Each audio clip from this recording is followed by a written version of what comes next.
Специјални пропусници за жителите на стариот дел на Охрид. Во екот на туристичката сезона, локалната власт повторно ги постави рампите во центарот на градот, кои беа тргнати пред 5 години. На старите охријани им зовре: најдобро е да ги продадеме куките или да ставиме на автомобилите ротациони крила од хеликоптер. Друго чаре нема, велат нашите сограѓани. Најдебелиот крај ќе го излечат туристите, а заедно со нив и ние.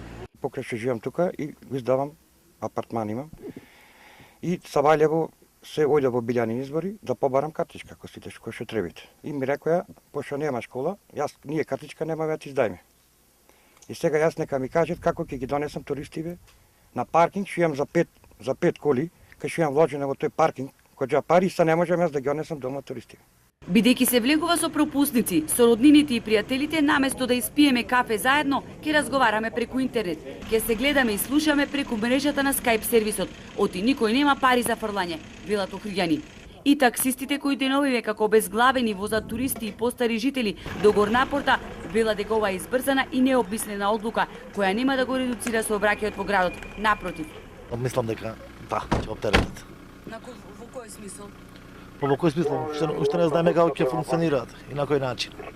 Децата наши не живеат тука. Живеат кој е Скопје, кој е Сранско, кој е на друго место и за дозволи тешко иставање.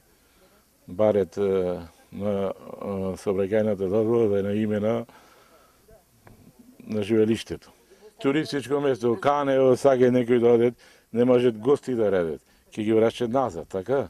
Како ќе одат Варошев го направи најголемо село во Охридска околија.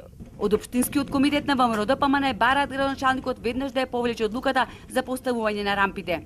Без разум и совест, во период кога туристичката сезона е започната, повторно се поставени рампите во центарот на градот и Горна порта.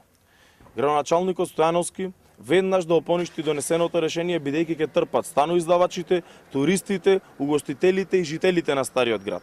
Од локалната власт за ова не сакаат да зборуваат пред камера.